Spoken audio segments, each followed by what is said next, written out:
வணக்கம். விஜய் மல்யா. இந்த பேரை கேட்டதுமே நம்ம மனசுல பல விஷயங்கள் ஓடும் இல்லையா? ஒரு மாபெரும் தொழிலதிபரோட அந்த அசுர வளர்ச்சியும் அதிரடி வீழ்ச்சியும் எப்படி நடந்துச்சு? சமீபத்துல அவர் கொடுத்த ஒரு எக்ஸ்க்ளூசிவ் பேட்டியிலிருந்து அவரோட தரப்பு நியாயம் என்னங்கறத எந்த ஒரு சார்பும் இல்லாம இந்த எக்ஸ்பிளைனர்ல நம்ம அலச போறோம். வாங்க நேரடியா விஷயத்துக்குள்ள போயிடலாம். மீடியா என்ன ஹீரோவில இருந்து ஜீரோவா ஆக்கிடுச்சு. இது மல்லையா வைக்கிற மிக ஆணித்தரமான ஒரு குற்றச்சாட்டு. அதாவது தொடர்ச்சியான மீடியா விசாரணைகளும் பரபரப்பு செய்திகளும் தான் தன்னோட உண்மையான ஒரு பிசினஸ் தோல்வியை மக்கள் மத்தியில ஒரு மிகப்பெரிய மோசடி கதையா மாத்திடுச்சுன்னு அவர் ரொம்ப ஸ்ட்ராங்கா சொல்றாரு. சரி, முதல் பகுதி the reluctant heir to the king of good times. மீடியாக்கள் காட்டுற அந்த ஆடம்பரமான பிளேபாய் இமேஜுக்கு நேர்மாறா தன்னோட ஆரம்ப கால வாழ்க்கை எப்படி ரொம்ப கண்டிப்பா இருந்துச்சுன்னு மல்யா சொல்றத இப்போ பார்ப்போம். வெறும் 400 ரூபாயா? ஆமாங்க, தான் ஒன்னும் பணக்கார வீட்டு செல்லப்பிள்ளை இல்லைங்கிறதுக்கு அவர் காட்டுற ஆதாரமே இதுதான். காலேஜ் படிக்கிறப்போ அவரோட அப்பா மாசத்துக்கு வெறும் 400 ரூபாய் தான் பாக்கெட் மணியா கொடுத்தாராம். அது மட்டும் இல்லாம எந்த ஒரு விஐபி ட்ரீட்மெண்ட்டும் இல்லாம ஃபேக்டரியில ஒரு சாதாரண ட்ரெயினியா பெயிண்ட் கலக்கிற வேலையை செஞ்சிருக்காருன்னு சொன்னா நம்ப முடிகிறதா?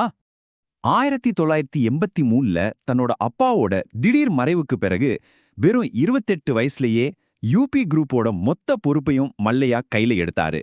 அங்கிருந்து நிறுவனத்தோட அசுர வளர்ச்சி ஆரம்பமாச்சு. 1988ல பர்ஜர் பெயிண்ட்ஸை உலகளவுல கையகப்படுத்தி இந்தியாவோட முதல் பன்னாட்டு பெயிண்ட் பிசினஸ் அவர் உருவாக்குனாரு. அப்புறம் 2005ல ஸ்பிரிட்ஸ் மார்க்கெட்டை ஒருங்கிணைச்சது. 2008ல ஆர்சிபி ஃபோர்ஸ் இந்தியான்னு ஸ்போர்ட்ஸ்ல இறங்குனதுன்னா அவரோட பயணம் ரொம்பவே வேகமா இருந்துச்சு. நீங்களே யோசிச்சு பாருங்க, இந்தியால மதுபானங்களை நேரடியா டிவிலையோ பேப்பர்லையோ விளம்பரம் பண்ண முடியாத ஒரு கடுமையான சட்டம் இருக்கு, கரெக்டா? ஆனா அப்படிப்பட்ட ஒரு சூழ்நிலையிலையும் கிங்ஃபிஷர் பீர் பிராண்டை இந்தியா மார்க்கெட்ல 52% அளவுக்கு அவர் கொண்டு வந்தாருன்னா பாத்துக்கோங்களேன். அவரோட மார்க்கெட்டிங் மூளைக்கு இது ஒரு அட்டகாசமான உதாரணம்னு அவரே சுட்டிக்காட்டுறாரு. ஸ்போர்ட்ஸ்ல அவர் செஞ்ச கோடிக்கணக்கான முதலீடுகள் எல்லாமே வெறும் பகட்டுக்காக ஒரு ஷோ ஆஃப்னு தான் பலரும் நினைக்கிறாங்க. ஆனா அதை அவர் முற்றிலுமா மறுக்கிறாரு. ஆர்சிபி டீமை $112 மில்லியன் வாங்கினது, ராயல் சேலஞ்ச் விஸ்கியை ப்ரொமோட் பண்ணது, இந்திய கொடியோட களமிறங்கின ஃபோர்ஸ் இந்தியா ஃபார்முலா 1 டீம், அப்புறம் அந்த ஃபேமஸான கிங்ஃபிஷர் கேலண்டர், இது எல்லாமே தன்னோட பிராண்ட் மதிப்பை உயர்த்த அவர் போட்ட ரொம்ப துல்லியமான லாபம் தரக்கூடிய மார்க்கெட்டிங் பிளான்னு மல்யா சொல்றாரு. இப்ப நாம பகுதி 2க்கு வந்திருக்கோம். தி ஏவியேஷன் ட்ரீம் டர்ன்ஸ் நைட்மேர். 2005ஆம் ஆண்டு இந்தியர்களுக்கு ஒரு அல்டிமேட் பிரீமியம் விமான பயணத்தை கொடுக்கணும்னு நினைச்சு தன்னோட மொத்த வெற்றியையும் பணயம் வச்சு கிங்ஃபிஷர் ஏர்லைன்ஸ் அவர் தொடங்கினாரு. இதுல ஏர் டெக்கான் நிறுவனத்தை அவர் வாங்கினது அப்போ பெரிய சர்ச்சையாச்சு. சர்வதேச ரூட்ல பறக்கிறதுக்கான ஒரு குறுக்கு வழியா தான் அவர் இதை செஞ்சாருன்னு வந்த குற்றச்சாட்டை அவர் ரொம்ப ஸ்ட்ராங்கா மறுக்கிறாரு. அவரோட லாஜிக் ரொம்ப சிம்பிள். படி அந்த ₹1 டிக்கெட் கொடுத்து மார்க்கெட்டையே குழப்பின ஒரு போட்டியாளரை நீக்கணும். 2வது படி ஒட்டுமொத்த ஏவியேஷன் இண்டஸ்ட்ரியும் ஒருங்கிணைக்கணும். 3வது 2 பேருக்கும் பொதுவான ஏர்பஸ் விமானங்களை பயன்படுத்தணும். இது ஒரு பக்காவான ஸ்ட்ராட்டஜிங்கிறது தான் அவரோட வாதம். ஆனா 2008ல யாருமே எதிர்பார்க்காத ஒரு பெரிய பொருளாதார புயல் அடிச்சது. ஒரு பக்கம் குளோபல் ஃபினான்ஷியல் கிரைசிஸ், இன்னொரு பக்கம் கச்சா எண்ணெய் விலை பேரலுக்கு $60 இருந்து ஒரே அடியா $140 எகிரிடுச்சு. இது பத்தாதுன்னு மாநில அரசுகள் வேற ஏவியேஷன் ஃபியூயல் மேல கடுமையான வரிகளை போட்டாங்க. இந்த மூணும் சேர்ந்து மொத்த இண்டஸ்ட்ரியே நிலைகுலைய வச்சிடுச்சு. நிலைமை இப்படி கைமீறி போனதும் கம்பெனியை கொஞ்சம் சுருக்கிக்கலான்னு மல்லையா முடிவு பண்ணிருக்காரு. ஆனா அப்போதைய நிதி அமைச்சர் பிரணாப் முகர்ஜி வேலைவாய்ப்புகளை குறைக்க வேண்டாம், தொடர்ந்து நடத்துங்க, பேங்க் உங்களுக்கு சப்போர்ட் பண்ணுன்னு தங்கிட்ட உறுதி அளிச்சதா மல்லையா ஒரு அதிர்ச்சியான தகவலை இப்போ ஷேர் பண்றாரு. சரி, வங்கிகள்ல இருந்து பணத்தை சுருட்டிட்டாருங்கிற அந்த மெயின் குற்றச்சாட்டுக்கு வருவோம். இதுக்கு அவரோட பதில் என்ன தெரியுமா? நஷ்டத்துல இயங்கிட்டு இருந்த தன்னோட ஏர்லைன்ஸை காப்பாத்த அவர் தன்னோட சொந்த பணம் 3000 கோடி ரூபாயை கேஷாவும் பர்சனல் கேரண்டியாவும் கொடுத்திருக்காராம்.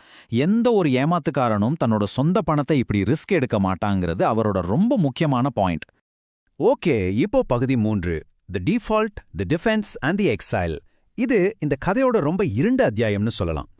2012ல ஏர்லைன்ஸ் மூடப்பட்டது, ஊழியர்களுக்கு சம்பளம் கொடுக்காதது, அப்புறம் அந்த வில்ஃபுல் டிஃபால்டர், அதாவது வேண்டுமென்றே கடனை அடைக்காதவர்னு குத்தப்பட்ட முத்திரை. ஊழியர்களுக்கு சம்பளம் கிடைக்காத அந்த ஒரு சோகமான விஷயத்துக்கு மல்லையா வெளிப்படையா மன்னிப்பு கேட்கிறாரு. ஊழியர்கள் கஷ்டப்படும் போது நான் பாட்டு பண்ணிட்டு இருந்தேன்னு மீடியாக்கள் சொல்லுச்சு, ரைட்? ஆனா அவரோட டிஃபென்ஸ் என்னன்னா, ஊழியர்களுக்கு சம்பளம் கொடுக்க அவர் தயாரா வச்சிருந்த 260 கோடி ரூபாயை பேங்க்கும் நீதிமன்றங்களும் முடக்கிட்டாங்க. அதனாலதான் அவரால் பணத்தை ரிலீஸ் பண்ண முடியலேன்னு சொல்றாரு. 2012ல ஏர்லைன்ஸ் மூடினதுல இருந்து 2015 வரைக்கும் வங்கிகள் கிட்ட கடனை செட்டில் பண்ண அவர் 4 முறை ஆஃபர் கொடுத்திருக்காரு. ஆனா அதுக்கெல்லாம் எந்த பதிலும் இல்ல. இந்த நிலையில 2016 மார்ச் மாசம் ஒரு சாதாரண பிசினஸ் ட்ரிப்புக்காக லண்டன் வழியா ஜெனீவா போனப்போ ஏப்ரல் மாசம் அவரோட பாஸ்போர்ட் திடீர்னு ரத்து செய்யப்பட்டுச்சு. தான் நாட்டை விட்டு தப்பிச் செல்லலைன்னு அவர் இதுல ரொம்ப உறுதியா இருக்காரு. இங்க தான் நாம ஒரு பெரிய முரண்பாட்ட பார்க்கறோம். அரசாங்கமும் மீடியாவும் அவரை பார்த்து வேண்டுமென்றே கடனை கட்டாதவர், பணத்தை சுருட்டினவர்னு சொல்றாங்க. ஆனா மல்லையாவோ இது 100க்கு 100% ஒரு உண்மையான பிசினஸ் ஃபெயிலியர் மட்டும்தானே தவிர தான் எந்த பணத்தையும் மோசடி செய்யலனோ, முடக்கப்பட்ட தன்னோட சொத்துக்களோட மதிப்பு கடனை அடைக்க போதுமானதா தான் இருந்துச்சுன்னு ரொம்ப ஸ்ட்ராங்கா வாதிடுறாரு. இந்த 6203 கோடி இந்த நம்பரை நல்லா நோட் பண்ணிக்கோங்க. ஏன்னா கடன் மீட்பு தீர்ப்பாயம், அதாவது டெப்ட் ரிகவரி ட்ரிபியூனல் அதிகாரப்பூர்வமா கொடுத்த உண்மையான ஜட்ஜ்மெண்ட் தொகையே இதுதான். இதுல அசலும் வட்டியும் அடங்கும்னு மல்லையா ரொம்ப தெளிவா சொல்றாரு. இதை விட முக்கியமான அவரோட பிரைமரி டிஃபென்ஸ் இதுதான். அரசாங்கமும் பேங்க்ஸும் இதுவரைக்கும் அதிகாரப்பூர்வமா அவர்கிட்ட இருந்து 14 கோடி 100 கோடி ரூபாயை ரெக்கவர் பண்ணியிருக்காங்களாம். இதை கொஞ்சம் யோசிச்சு பாருங்க. அவரோட மொத்த கடன் தொகையை விட 2 மடங்குக்கு மேல அவர்கிட்ட இருந்து மீட்கப்பட்டிருக்குன்னு அவர் சொல்றாரு. இது கண்டிப்பா நாம கவனிக்க வேண்டிய ஒரு பெரிய ஃபேக்ட் இல்லையா? சரி, இப்ப அவர் எப்படி இருக்காரு? அவர் 1992 இருந்தே யூகேல நிரந்தர குடியுரிமை வாங்கினவர் தான். ஆனா இப்ப பாஸ்போர்ட் ரத்து செய்யப்பட்டதால எந்த நாட்டுக்கும் டிராவல் பண்ண முடியாம யூகேல தன்னோட செல்ல நாய்களோட ஒரு செமி ரிட்டையர்டு வாழ்க்கையை வாழ்ந்துகிட்டு இருக்காரு. அங்கிருந்தபடியே தன்னை நாடு கடத்துறதுக்கு எதிரான சட்ட போராட்டங்களையும் அவர் தொடர்ந்து பண்ணிட்டு இருக்காரு. கடைசியா மல்லையாவோட இந்த வாதங்கள் எல்லாம் நம்மள ஒரு ஆழமான கேள்வியை கேட்க தூண்டுது. ஒரு பிசினஸ் தோத்து போனா அதோட ஓனர் ஆட்டோமேட்டிக்கா ஒரு மோசடிக்காரரா மாறிடுவாரா? ரொம்ப துணிச்சலா எடுத்த ஒரு ரிஸ்க் ஃபெயில் ஆகிறதுக்கும் ஒரு கிரிமினல் குற்றத்துக்கும் நடுவுல இருக்கிற அந்த மெல்லிய கோடு எது? இந்த தகவல்கள் எல்லாமே அவரோட தரப்பு வாதங்கள் மட்டும்தாங்கிறத மனசுல வச்சுக்கிட்டே மேலும் சுவாரஸ்யமான தகவல்களுக்கு லைக், சப்ஸ்கிரைப் மற்றும் கமெண்ட் செய்யுங்கள். இது மேலும் தகவல்களை பதிவேற்ற எங்களை உற்சாகப்படுத்தும். நன்றி, வணக்கம்.